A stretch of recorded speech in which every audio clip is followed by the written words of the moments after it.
लेकिन क्योंकि मुख्यमंत्री योगी आदित्यनाथ खुद वहां पर मौजूद है, तमाम वस्तु स्थिति को देखते हुए वो तस्वीरें एक बार फिर से अपने दर्शकों को दिखा देते हैं। यूपी बीजेपी के अध्यक्ष भी यहां पर दरअसल मौजूद हैं। ये सीएम योगी आदित्यनाथ को आप इन तस्वीरों में देख सकते हैं।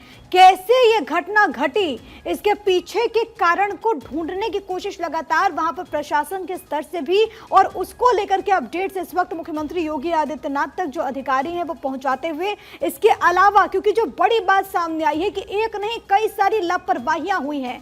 जब यह घटना घटी तो प्रशासन कहां था, क्या इंतजामात थे, वहां पर लोगों तक सुविधा पहुंचाने के लिए क्या कदम उठाए गए, इसको लेकर के मुख्यमंत्री योगी आदित्यनाथ इस वक्त जानकारी हासिल करते हुए पुलिस के सीनियर ऑफिसर्स वहां पर मौजूद और शायद डीजीपी प्रशांत कुमार खुद वहां पर मौजूद हैं। तो मुख्यमंत्री योगी आदित्यनाथ को हर एक डिटेल इंफॉर्मेशन देते हुए, और सबसे बड़ी बात है कि कल जब ये घटना घटी सरकार के स्तर से, लखनऊ से जो सीनियर ऑफिसर्स है उनको वहां पर ग्राउंड जीरो पर भेजा गया। सरकार की तरफ से 3 मंत्री वहां पर पहुंचे और अब मुख्यमंत्री योगी आदित्यनाथ खुद वहां पर मौजूद हैं। ये तस्वीरें लगातार हम आप तक पहुंचा रहे हैं। और एक बार फिर से हमारे स्टेट एडिटर अवनीश विद्यार्थी का रुख करते हुए, वसीम भी लगातार बने हुए, लेकिन वसीम के पास जाऊं मैं उससे पहले अवनीश आपके पास ही आते हुए, अब बहुत ज्यादा जरूरी है क्योंकि देखिए इस पूरे मामले में सियासत तो काफी ज्यादा हो रही है, लेकिन बहुत ज्यादा जरूरी है कि उन लोगों को इंसाफ मिले जो कि वहां पर पहुंचे थे सभा में शामिल होने के लिए, इस सत्संग का हिस्सा बनने के लिए, लेकिन बदले में अब उन्हें सिर्फ और सिर्फ मौत मिली।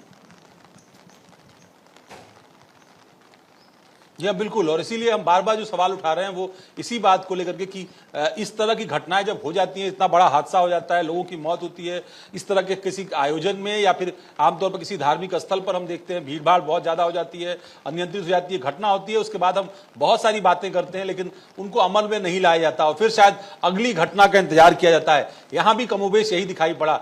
हम लोग जब कल भारत 24 पर एसपी सिंह बघेल से बात कर रहे थे, जो केंद्रीय मंत्री हैं, आगरा से सांसद हैं, पास का ही इलाका है, उनके इलाके में भी बाबा हरि सरकार के बहुत सारे जो है सत्संग हुआ करते हैं। उन्होंने बहुत साफ तौर पर पॉइंट आउट किया कि मैंने देखा है कि बीते काफी दिनों से बाबा हरि सरकार के जो आयोजन है उनमें ज्यादा भीड़ हो रही है। ये बात अगर केंद्रीय मंत्री को पता है, लोकल एमपी को पता है, लोकल जनप्रतिनिधि को पता है, तो लोकल शासन प्रशासन को भी जरूर पता होगा।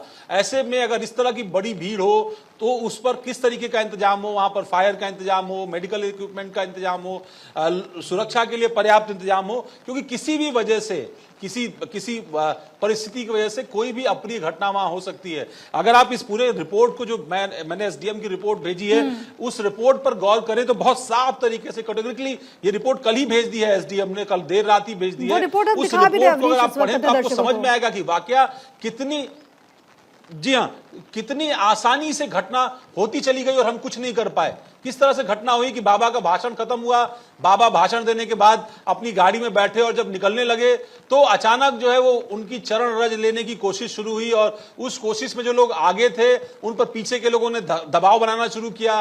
कुछ लोग वहां जो आगे थे उसमें महिलाएं, बच्चे भी थे, कुछ लोग पहले से ही गाड़ी के आगे के हिस्से में इंतजार कर रहे थे और वो दबाव भीड़ नहीं सह पाई। और उसी बीच में जो सेवा की सुरक्षा में बाबा के थे उन लोगों ने उनके साथ धक्का मुक्की की, उनके साथ जबरदस्ती की। नतीजा हुआ कि कुछ लोग वहीं नीचे दब गए।